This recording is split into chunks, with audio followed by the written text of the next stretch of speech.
မကောင်းဘူးဆိုရင်ကံကောင်းအောင်ကဘာလုပ်ရလဲမကောင်းတဲ့ကံတွေပပြောက်အောင်ကံကောင်းတဲ့နည်းတွေမရှိဘူးလားလို့ဆိုရှိတယ်ကံမကောင်းဘူးဆိုတာအကုသိုလ်အကျိုးတွေဝင်ရောက်နေတာကိုလူတွေကကံမကောင်းဘူးလို့ပြောတာအကုသိုလ်ရဲ့အကျိုးတရားတွေကကိုယ်တဏ္ဍာမှာလာရောက်ပြီးတော့ထိခိုက်နေပြီဆိုရင်ဒါကံမကောင်းဘူးလို့ပြောကြတယ်အဲ့ဒီအချိန်မှာကိုယ့်ရဲ့လောက်ရကိုပြန်ဆန်းစစ်ကြည့်ရမယ်အေးဟုတ်တယ်ငါတို့လုပ်နေတာအမှားမရှိဘူးအကောင်းတွေလုပ်တယ်သို့တော့အတိတ်တုန်းကမှားယွင်းမှုတွေဟာလည်းလူတွေတဏ္ဍာမှာလာရောက်ပြီးတော့မကျူးဝါဖြစ်ပြီးတော့အကျိုးပေးနေတာတွေလည်းရှိတတ်တယ်ပေါ့အဲ့ဒါလို့အဟောင်းတွေကထပြီးတော့ဖြစ်ပေါ်လာတာမျိုးတွေရောမရှိနိုင်ဘူးလားဆိုရှိနိုင်တယ်အဲ့ဒါလို့ရှိလာလို့ရှိရင်ဘာနဲ့အကာအကွယ်လုပ်ပြီးတော့ဘာလုပ်ရမလဲလို့ဆိုရင်ကံကောင်းအောင်ကောင်းတဲ့ကံတရားတွေကိုကြိုးစားပြီးတော့လုပ်ရခုနလိုဘုရားကိုအာရုံပြုမယ်တရားကိုအာရုံပြုမယ်သံဃာကိုအာရုံပြုမယ်ဘုရားရဲ့နှုတ်ကပတ်တော်တွေကိုရွတ်ဖတ်တရေစေမယ်ဘုရားကိုပူဇော်မယ်နော်ဘုရားနဲ့ပတ်သက်ပြီးတော့ပူဇော်မှုစိတ်ကြည်နူးမှုတွေရအောင်လုပ်ရကုသိုလ်ကောင်းမှုတွေမပြတ်လုပ်ပေးရမယ်ဘုရားပန်းရေချမ်းအမြဲတမ်းဆက်ကပ်ဘုရားကိုအာရုံပြုဘုရားကိုအာရုံပြုပြီးတော့ကုသိုလ်တရားတွေကိုယ်စိတ်ထဲမှာဖြစ်ပေါ်အောင်ကြိုးစားအဲ့ဒါလို့ကြိုးစားခြင်းအားဖြင့်လည်းပဲမကောင်းတဲ့ကံတွေဟာပယ်ဖြစ်သွားနိုင်တယ်ဒါကြောင့်မို့ရှင်းတော့ကကျမ်းစာတစ်စာရေးပြီးဆိုလို့ရှိရင်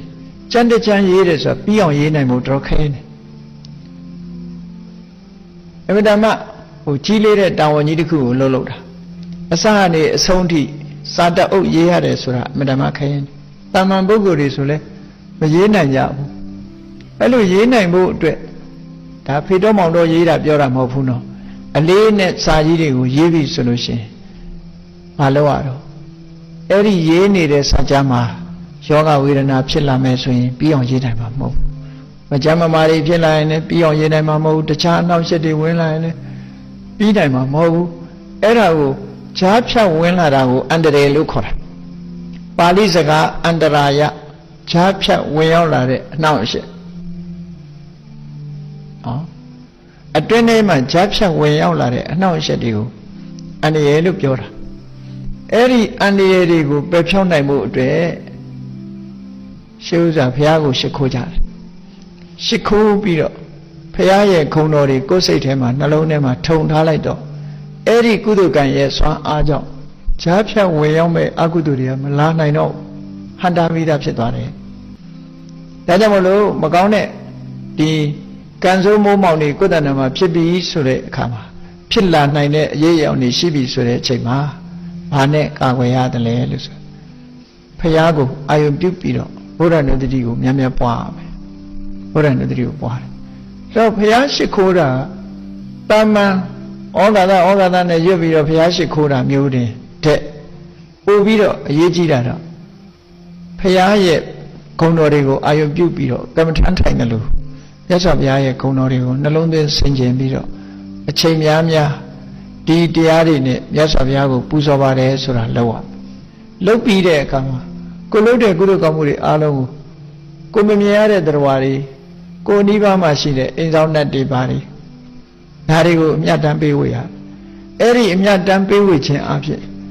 ကိုနဲ့သူတို့နဲ့မိတ်ဆွေဖြစ်သွားတယ်မိတ်ဆွေဖြစ်သွားခင်မင်ရင်းနှီးမှုတွေရလာတယ်မိတ်ဆွေဖြစ်လို့ရှိရင်ကိုယ်အနေနဲ့မရောက်အောင်သူတို့ကကြည့်ရှုပြီလူမပြောနဲ့လေဒီတမ္မာမပြောနဲ့အိမ်နာနေခြင်းနဲ့တဲ့အောင်ပေါင်းရင်တောင်မှပဲကိုယ်အိမ်ကိုကြည့်ပေးပေါ်ရမယ်မတဲ့ဘူးဆိုရင်မသိကြအောင်ဆောင်းနေမှာဘာကြီးဖြစ်နေဟုတ်ကဲ့အိမ်နာနေခြင်းနဲ့တဲ့မှာအဲ့ဒါလိုပဲကိုမမြင်ရလို့အိမ်ဆောင်တတ်တို့ကိုဆောင်တတ်တို့သွားပြီးတော့ရံမဖြစ်လေနဲ့ရံဖြစ်ရင်တော့အဲ့ဒါကိုကောင်းကျိုးပေးမှာမဟုတ်ဘူးနော်ကောင်းကျိုးပေးမှာမဟုတ်ဘူးဘယ်လိုလဲပါရံမဖြစ်နဲ့နောက်ဆုံးမှာကိုယ့်အိမ်ကမွေးထားတဲ့ခွေးတောင်ရံဖြစ်ရင်ကိုယ့်မျက်စောင်းထိုးကြည့်တာအနည်းဆုံးခံရမှာကြောက်လို့သာပြန်မလုပ်တာရှိတယ်နော်ဒီကောင်တွေကလည်းသိတယ်သူတို့ကဒီတိရစ္ဆာန်တွေမှာလည်းအသိရှိတယ်လေတခါတော့ရိုက်ထားတဲ့လူဆိုရင်ရှောင်းပေးနဲ့မျက်စောင်းစိုးကြည့်တယ်သူတို့အမြဲတမ်းငါမြတ်ဘာလုပ်မလဲဆိုပြီးဒေါသနဲ့ကြည့်သွားတာအဲ့ဒါအကောင်းကြီးများအောင်မေ့မနေနဲ့အဲ့တော့ ဘယ်သူနဲ့မှရမဖြစ်ဘဲနဲ့မေတ္တာတက်ရောက်အောင်လုပ်တာကိုယ့်အတွက်ကံကောင်းစေခြင်းအကြောင်းတစ်ခုပဲဖြစ်တယ်ပေါ့ကိုယ့်တဲ့အကူအညီရခြင်းပဲဒါကြောင့်မို့မေတ္တာပို့ရတယ်အမြတ်တမ်းပေးဝေရတယ်ကုသိုလ်ကောင်းမှုလုပ်တိုင်းဖိတ်ကြားပြီးတော့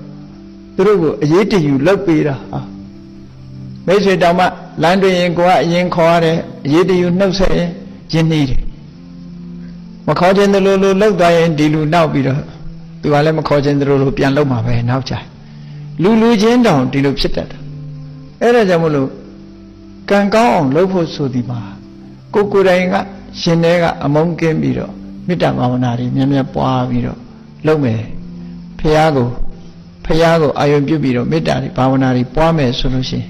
ကံကောင်းလာမှသိကြတယ်မေတ္တာပို့မယ်အမြတ်တမ်းပေးဝေမယ်အားလုံးနဲ့မိတ်ဆွေတွေဖြစ်မယ်